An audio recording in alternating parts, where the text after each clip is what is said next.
환기를 시켜줘서 실내 공기를 순환시켜주는 일을 꼭 해주셨으면 감사하겠습니다. 네. 자, 건강한 청소법을 알려주신 우리 신숙 주부님 감사드리고요. 또 진먼지 진드기로부터 탈출하기 위해서 저희에게 좋은 말씀 알려주신 김철우 교수님 고맙습니다. 고맙습니다. 감사합니다. 네. 자, 다음은요, 이 화제의 건강 뉴스를 속살까지 파헤쳐보고 또 완전 정복해보는 시간이죠. 건강 뉴스 돋보기 시간입니다. 살림의 여왕님들께서 오늘 주목해볼 건강 토픽은 무엇일지 먼저 화면으로 확인해 보시죠.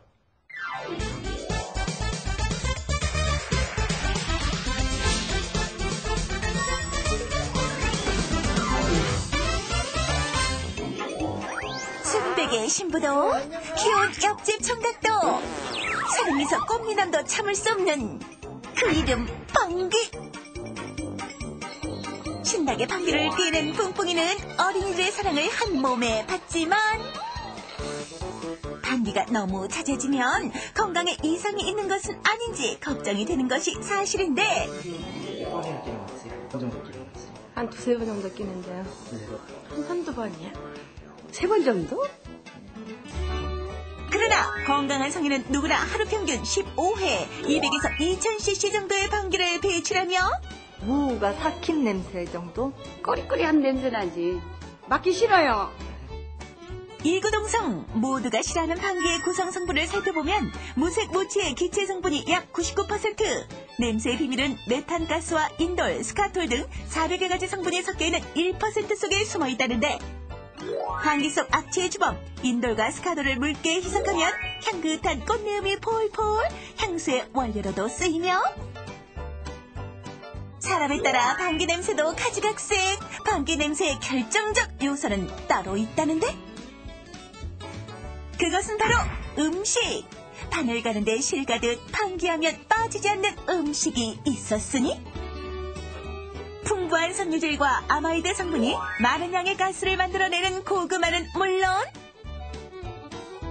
소화 과정에서 유황을 만들어내는 계란, 고기, 생선 등의 고단백 식품도 빠질 수 없다.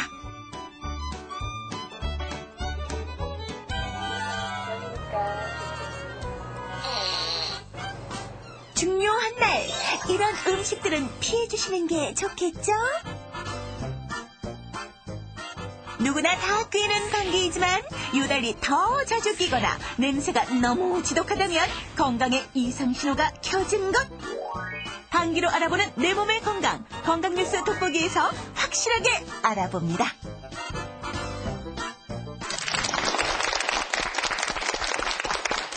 네, 이틀만 먹고 살 것 같은 여자 연예인도 멋진 남자 연예인도 피해갈 수 없는 생리현상 방귀.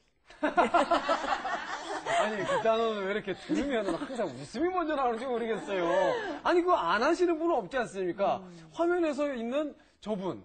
야, 어디선가 굉장히 낯이 익은 그런 분이, 어우, 참 너무나 자연스러운 생리현상을 과시하시는데요. 그런데 사실 참 생리현상이라고는 하지만 이 웃음 나오는 건 어쩔 수 없는 것 같습니다. 자, 이 방귀에 대해서 오늘 아주 자세하게 도움 말씀 주실 분 모셨습니다. 세람병원의 소화기내과 전문의 송호진 선생님 모셨습니다. 안녕하세요. 네, 안녕하세요. 네, 어서 오세요. 참 방귀 자주 나도 본인도 좀 민망하고 또 주위에 계신 분들도 좀 싫잖아요. 그렇죠. 이런 문제점으로 병원을 찾으시는 분들도 가끔 계신지 또 보통 성인이 하루에 몇 번 정도나 셀 수 있는지 궁금해요. 재밌네요. 네. 정상적으로 성인이 하루에 끼는 방귀는 15에서 25회 정도로 되어 있습니다. 그래서 우리가 의식하지 못하는 사이에도 우리가 방귀를 한 하루에 14회 정도는 낀다고 보셔야 되고요. 이 끼는 양이 하루에 200cc에서 2리터까지 됩니다. 끼지 않고 가만히 이제 우리가 엑스레이로 딱 봐도 한 200cc 정도의 가스는 항상 갖고 있습니다. 네.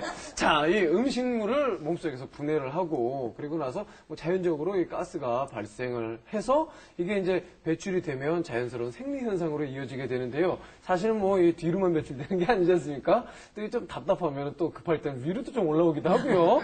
그런데 이 방귀, 뭐 발효만 돼서 생기는 건지 이거 어떻게 만들어지는 겁니까? 제가 이거 안 시킨 거거든요, 제 몸한테.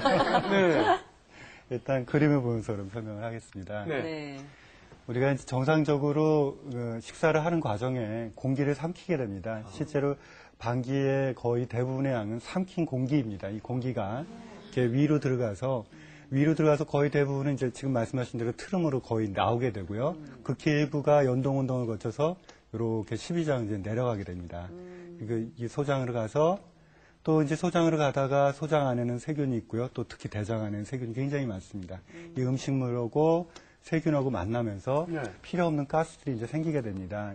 이 가스들이 생기는 것이 이제 거의 대부분은 이제 혈액으로 해가지고 이렇게 흡수가 되고 또 어떤 것들은 흡수가 되면서 호흡으로 이렇게 나오게 되는데 그 중에 일부가 이제 항문을 통해서 나오는 것 그것을 방구라고 하게 됩니다. 네.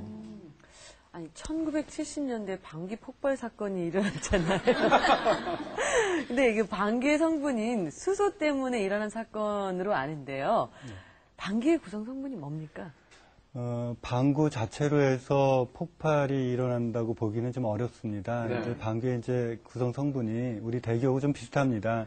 아시다시피 질소가 주 성분이고 대기하고 조금 다르게 수소가 두 번째로 많습니다. 그리고 그 외에 이제 산소, 이산화탄소 이렇게 되게 돼 있고 그 외에 이제 음식이 발효되면서 생기는 그 가스인 뭐 인돌, 또 황화수소, 또 뭐 스키톨, 뭐 암모니아 이 냄새가 많이 나는 이런 가스들이 주로 만들어집니다.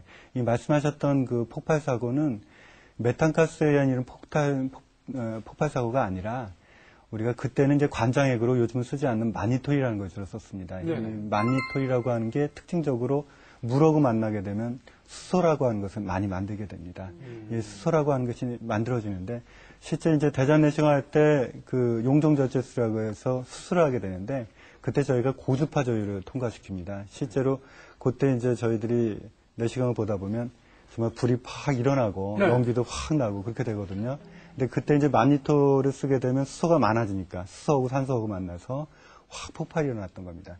근데 지금은 마니토를 쓰지 않습니다. 지금은 그 대신 다른 걸 쓰기 때문에 지금은 폭발이 일어날 일이 아예 없습니다.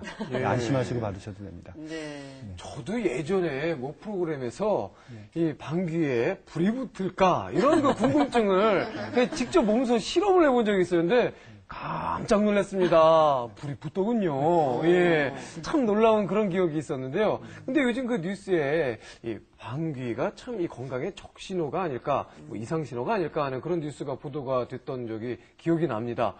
이렇게 방귀가 좀 잦아지고 좀 많아지고 그런 이유도 있을 것 같아요. 방귀가 잦아진다고 하는 건 크게 세 가지 원인으로 생각해 볼 수 있을 것 같습니다. 첫 번째는 이제 장내 세균층이 변화가 되는 겁니다.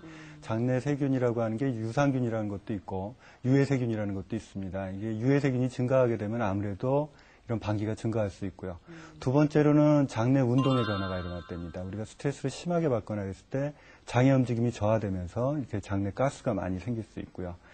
세 번째 경우에는 음식의 경우입니다. 이제 음식에서 가스가 많이 만들어지는 음식을 드실 때, 뭐 우리가 잘 아는 뭐 보리밥 같은 거, 보리밥이 그 섬유질이 많아서 우리가 들어가면서 소화가 제대로